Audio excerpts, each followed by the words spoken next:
This broadcast is sponsored in part by Hendrick Automotive Group. WBTV News starts right now with breaking news. Breaking tonight, a helicopter crash claims the life of NBA legend Kobe Bryant.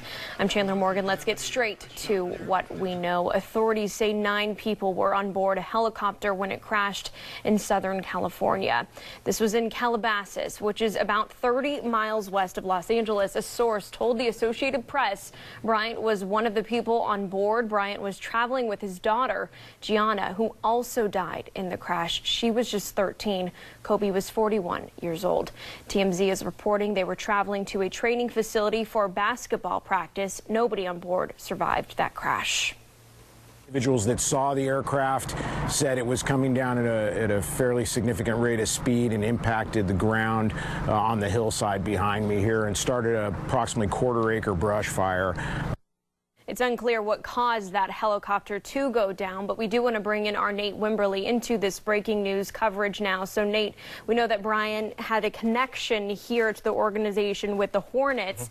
Walk us through just how many people obviously affected by this legend and his success. They really impacted so many in the basketball world and in the sports world, too. Absolutely. This is a gut punch to the sports world. Listen, it's sports. Everybody wasn't a fan of Kobe Bryant on the court. Why?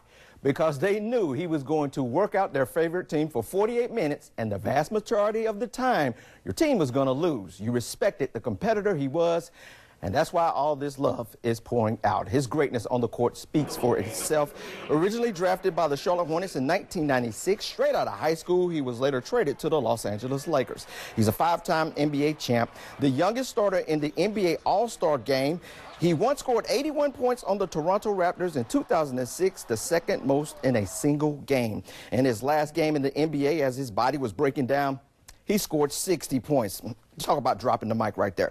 His killer mentality on the floor earned him the name the Black Mamba. No one on the floor wanted to win more than Kobe, and it showed in his performance, and that's why we all respected him so much. So as a guy, I was one of those fans who wasn't a Kobe Bryant fan because he was going to work out the Atlanta Hawks or the Charlotte Hornets, and he was just going to beat them. So as a guy who was one of those fans, Kobe was one of the greatest of all time. And I think one of the things that's really cool about him, he just won an Oscar for the best short film animated.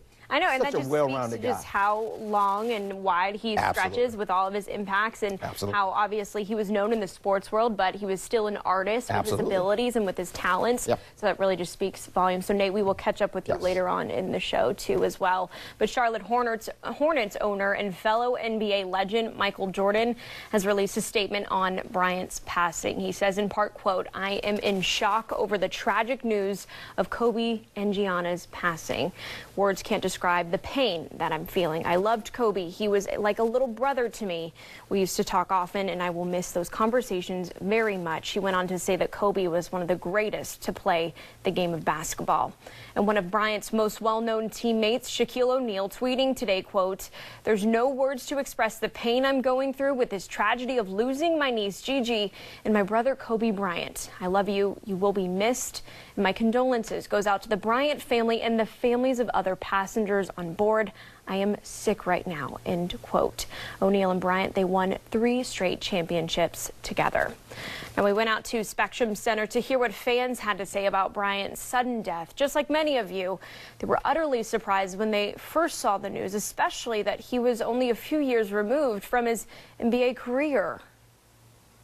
And he's only 41 years old. This young man had so much more, to do in this world. So to hear that he's gone now, it's just, it's just unbelievable. He was been pretty much the only player that, that I follow, one of the best players in the world, in my opinion, So for him, to just in the manner of the way the crash happened and his daughter being on the plane, it's really hard to accept. It's one of those things. This is really hard to accept, Bryant's sudden death came at a time when another NBA superstar just eclipsed one of his accomplishments. Just last night, LeBron James passed Kobe Bryant for the 3rd all-time on the scoring list. Bryant congratulated James on Twitter, saying, quote, "Continuing to move the game forward. Much respect for my brother. Hashtag 33,644. This was Bryant's final tweet. People were also starting to gather outside of Staples Center in Los Angeles. There's already a sign displaying Kobe Bryant's name and image. The Staples Center is also where the Grammys are being held tonight. That awards ceremony is looking to pay tribute to Bryant. You can watch it right here. The Grammys, 8 p.m. on WBTV, and the red carpet show is at 7. And we're going to have much more on the death of Kobe Bryant coming up in sports and on WBTV News at 11. We'll send you updates on WBTV.com and on the WBTV News app, so be sure to stay with us for continuing coverage on this developing story.